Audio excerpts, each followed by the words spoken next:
ఆంధ్రప్రదేశ్లో ఓ మారుమూల పల్లెటూరు. అక్కడో 140 ఏళ్ల నాటి గుడి కాలక్రమంలో దాదాపుగా కనుమరుగైపోయింది. కాని ఇప్పుడు ఓ అద్భుతంలా మళ్లీ ప్రాణం పోసుకుంది. అదే బోయమడుగుల కథ. చూడండి, 50 ఏళ్లకు పైగా ఎవరికీ పట్టని ఓ ఆలయం ఇవాళ ప్రపంచవ్యాప్తంగా ఉన్న భక్తులకు ఓ దీపస్తంభంలా మారింది. మనమిప్పుడు తెలుసుకోబోయేది శ్రీ పట్టాభిసీతారామస్వామి ఆలయం గురించే. అసలీ గుడి ఎలా మొదలైంది, ఎందుకు కనుమరుగైపోయింది, మరి మళ్లీ ఇంత అద్భుతంగా ఎలా పునరుద్ధరించబడింది, ఈ విషయాలన్నీ వివరంగా చూద్దాం. సరే, మరి ఈ కథ ఎక్కడ మొదలైందో తెలుసుకుందామా? ఆ ఊరి పేరు బోయమడుగుల.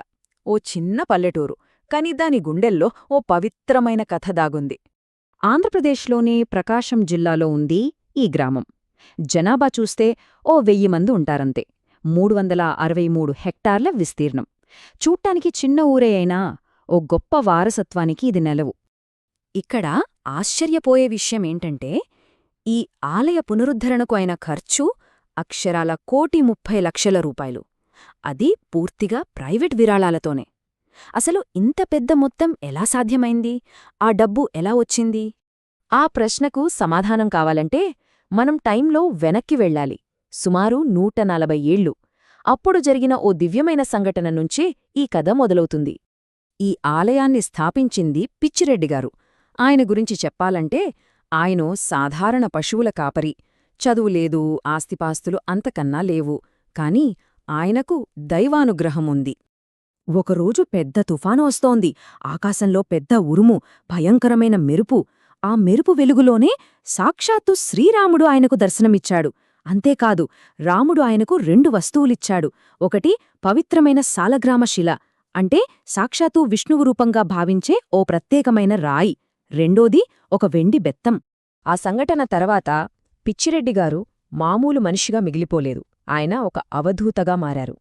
అవధూత అంటే ప్రాపంచిక విషయాలన్నిటినీ వదిలేసి దైవంలో ఐక్యమైన ఒక గొప్ప ఆత్మ అన్మాట. ఆ వెండిబెత్తం చేతపట్టుకొని ఆయన ఎంతోమంది రోగులను బాగుచేశారు. పిల్లలు లేనివారికి సంతానభాగ్యం కలిగేలా ఆశీర్వదించారు. దాంతో ఈ ఆలయం ఎంతోమందికి ఒక ఆశాదీపంగా మారింది. కాని కాలం ఎప్పుడూ ఒకేలా ఉండదు కదా. 1965లో పిచ్చిరెడ్డిగారు పరమపదించారు. ఆయనతో పాటే ఆ ఆలయ వైభవం కూడా నెమ్మదిగా మసకబారడం మొదలైంది. అలా ఏకంగా 50 సంవత్సరాలు గడిచిపోయాయి. ఆయన్ని నడిపించిన దైవశక్తి ఉంది, కాని ఇప్పుడు ఆయనే లేరు. దానికి తోడు ఊరికి కాస్త దూరంగా ఉండటం, సరైన రోడ్డు సౌకర్యం లేకపోవటంతో భక్తుల రాకపోకలు పూర్తిగా ఆగిపోయాయి. గోడలన్నీ బూజుపట్టాయి. ఆలయం కథే దాదాపుగా అందరూ మర్చిపోయారు. సరిగ్గా అప్పుడే, అంటే ఆగస్ట్ 2022లో కథ ఊహించని మలుపు తిరిగింది. తన పూర్వీకుల నుంచి వస్తున్న ఈ బాధ్యతను మొదట వద్దనుకున్నొక వ్యక్తి వల్లే ఈ ఆలయ పునరుజ్జీవనం మొదలైంది. ఇది కాస్త ఆసక్తికరంగా ఉంది కదా. ఆ వ్యక్తి పేరు వెంకటరామారెడ్డి, ఆలయ భక్తుల వారసుడు. ఎన్నో ఏళ్ల తర్వాత ఆయన ఆలయానికి వచ్చారు. ఆ పవిత్ర సాలగ్రామశిలను శుభ్రం చేస్తుండగా ఆయనకేమైందో చూడండి. ఆయన మాటల్లోనే, నాకు కరెంటు షాక్ కొట్టినట్టు అనిపించింది. తలెత్తి చూసేసరికి స్వామివారు అక్కడే కూర్చుని ఉన్నట్టు కనిపించారు. ఎంతటి శక్తివంతమైన అనుభవం కదా. ఆ అనుభవం తర్వాత కూడా ఆయనకు బాధ్యత తీసుకోవడం ఇష్టంలేదు. కాని ఒకవేళ తను కాదంటే ఈ ఆలయం కూలిపోయే పాపం తనదే అవుతుందని ఒక దర్శనం కలిగింది. ఇంక తప్పనిసరి పరిస్థితుల్లో కాస్త అయిష్టంగానే కొత్త కమిటీకి నాయకత్వం వహించడానికి ఒప్పుకున్నారు. ఆ ఒక్క నిర్ణయం ఆ తర్వాత జరగబోయే అద్భుతాలన్నింటికీ నాంది పలికింది. ఇక చూడండి, ఒక వ్యక్తి తీసుకున్న ఆ ఒక్క అడుగు చూస్తుండగానే ఒక పెద్ద ఉద్యమంలా మారింది. ప్రపంచవ్యాప్తంగా ఉన్న ఎంతోమంది ఈ పిలుపుకు స్పందించారు. కేవలం ఫోన్లో ఈ గుడికథ విని ఎంతోమంది ముందుకొచ్చారు.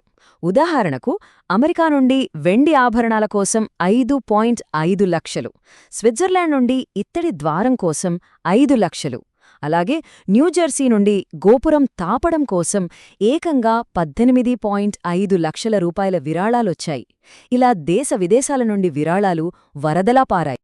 ఆ వచ్చిన డబ్బుతో ఆలయ రూపురేఖలే మారిపోయాయి.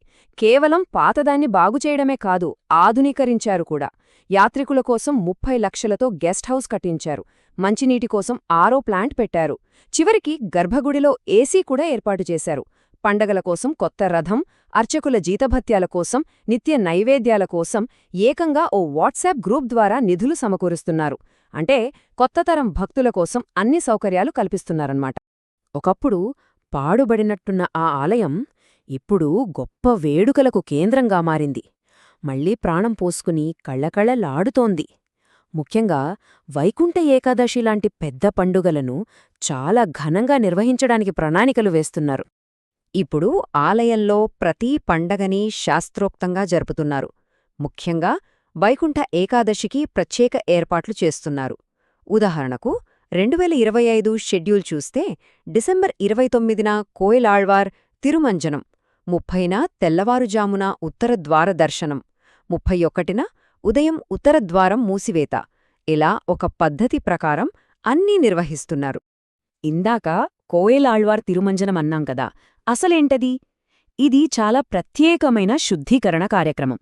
ముందుగా మూలవిరాట్టుకు నీళ్లు తగలకుండా ఒక వస్త్రం కప్పుతారు.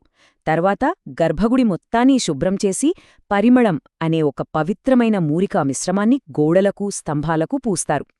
గంధం, పసుపు, కర్పూరంతో చేసే ఈ లేపనం ఒక రకంగా సహజమైన క్రిమిసంహారిణిలా పనిచేస్తుంది.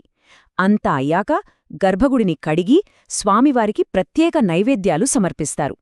ఇలా వేలాది మంది భక్తులు వచ్చేసరికి ఆలయాన్ని ఆధ్యాత్మికంగా, భౌతికంగా సిద్ధం చేస్తారన్నమాట. చూశారుగా, ఒక సాధారణ పశువుల కాపరి చూసిన దర్శనంతో మొదలై ప్రపంచవ్యాప్తంగా ఉన్న భక్తుల సహాయంతో పునరుజ్జీవనం పొందేవరకు ఈ ఆలయ ప్రస్థానం నిజంగా అద్భుతం. ఇది దేనికి నిదర్శనం? గట్టి నమ్మకం, విశ్వాసం ఉంటే కేవలం గోడలను కాదు, గతాన్ని పునరుద్ధరించి ఒక కొత్త భవిష్యత్తును కూడా నిర్మించవచ్చని ఈ కథ మనకు చెబుతోంది. బోయముడుగుల కథ మనకు స్ఫూర్తినిస్తోంది. కాని ఆలోచిస్తే ఇలాంటి మరుగున పడిపోయిన ఇంకెన్ని చరిత్రలు మళ్లీ వెలుగు చూడటానికి ఎదురుచూస్తున్నాయో కదా.